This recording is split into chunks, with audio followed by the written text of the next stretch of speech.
Por favor, deixe seu gostei no vídeo, pois isso nos ajuda muito e você estará apoiando o nosso trabalho aqui no YouTube. Muito obrigado. Bom dia, doutora. Bom dia, Patrícia. Bom dia a todo mundo de casa. Vamos lá, para as pessoas de casa entenderem. O que é considerado precoce, então?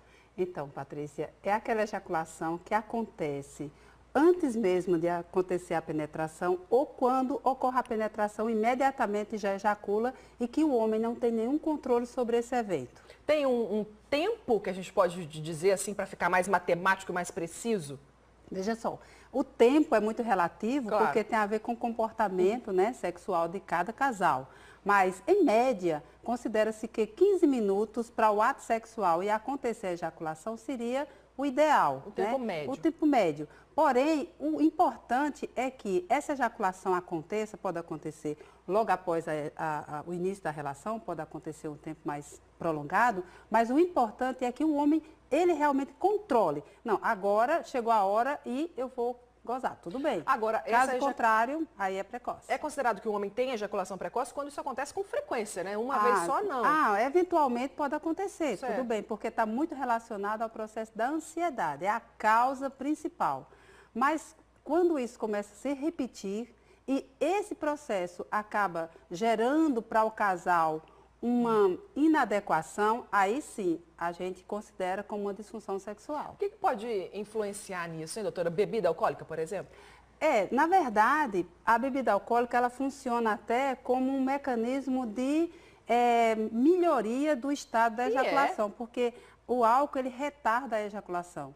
Mas não é tratamento, é bom lembrar disso. Claro, imagina. De jeito nenhum. Eu tenho ejaculação, eu vou começar a beber, Vai começar a beber. Não é essa a ideia. Tá. Mas veja, o que é que o álcool faz? O álcool acaba levando a um relaxamento. E aquela ansiedade, aquela adrenalina do começo da relação, o álcool faz com que relaxe e aí ele pode prolongar mais, fica mais à vontade na relação e demora mais. O álcool funciona dessa forma, mas não é o tratamento. O homem que tem ejaculação precoce, ele tende a querer ter mais relações sexuais ou não tem relação? Não, normalmente o que acontece em relação a essa questão é assim. Quando o homem ele tem essa ejaculação precoce, que para ele representa prazer, ele pode, Patrícia, até ter mais, procurar ter mais relação. Sim. Quando é uma coisa que ele não está nem aí, é por prazer dele, tanto faz ser não tá rapidinho ou outro, não, já. tudo bem. Tô entendendo. Agora, quando isso passa a ser algo que vai interferir na relação do casal, aí isso para ele gera um problema. Porque aí ele começa a dizer, mal comecei, já acabei, e a minha parceira. E a mulher não nada, ou outra pessoa, o homem, no caso. E aí fica nesse processo. Como é que fica? Aí isso gera, aí ele começa a ter a evitação sexual. Sim. Ele passa a evitar, começa a inventar uma desculpa, começa a querer não chegar ao ato, porque sabe que vai... Não vai. E aí a criatividade começa a ficar sem... Sei como é que é. Isso tem a ver com idade?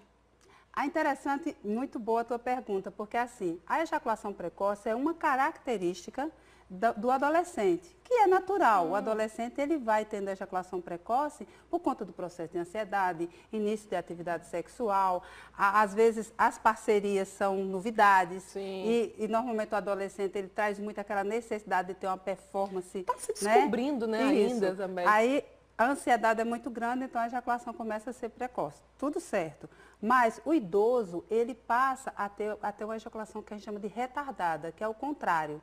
Ele não consegue, mesmo agora eu quero ter a ejaculação, mas ele não consegue ter por conta de problemas da própria idade, que aí tem outras questões. Nesse caso, então, a experiência é super positiva, né? Quanto mais o homem se conhece, mais viveu, maior controle dele. O momento que o homem começa a ter um controle da sua vida sexual é depois dos 20 anos. Aí quando ele chega nos 30, 40, então ele entra naquele auge da vida sexual e da experiência da também, maturidade do próprio sexual. corpo e das relações.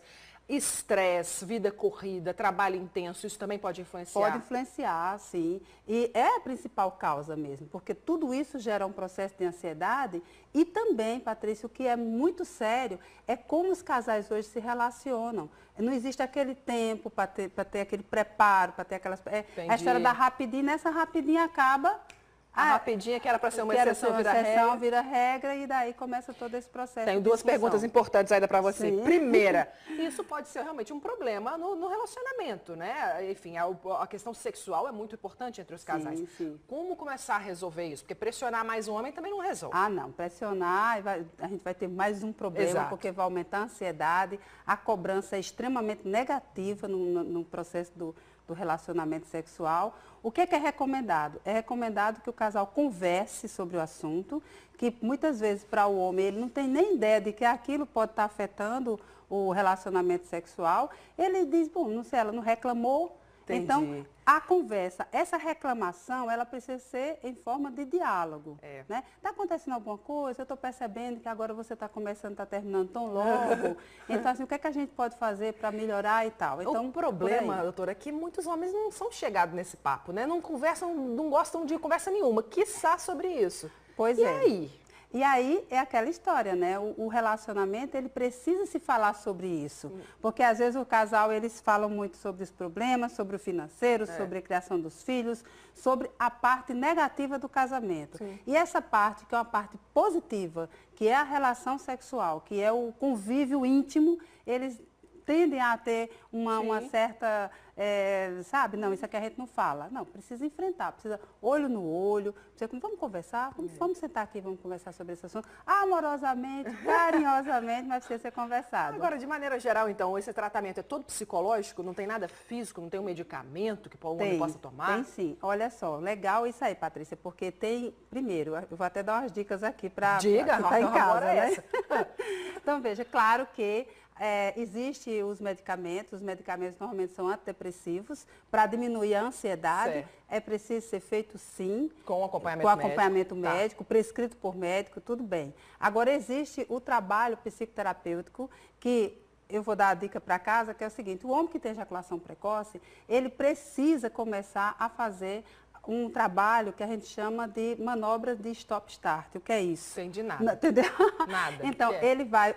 a masturbação para o homem é um processo muito tranquilo. Só que ele precisa fazer isso de uma forma treinando. Ele precisa retomar aquela brincadeira de adolescente. Sim. Só que dessa vez ele vai usar a respiração e tentar... procurar ter um controle. Então, ele faz a masturbação e ele aperta a glândula na hora que ele estiver pronto para ejacular. E ele respira e aí ele vai tendo esse controle. Isso é uma dica. Uma dica importante. E a outra dica também é exatamente o casal ter um relacionamento onde ela passe a não ter essa cobrança e tire essa coisa do ter que penetrar, Não. O casal pode namorar, pode ter todo aquele namoro sem pressão nenhuma. O homem começa sozinho, então, tentando resolver o problema e contando também com a ajuda da parceira ou do parceiro, que é importante. E a terapia para que ele possa melhorar o estado de estresse e de ansiedade.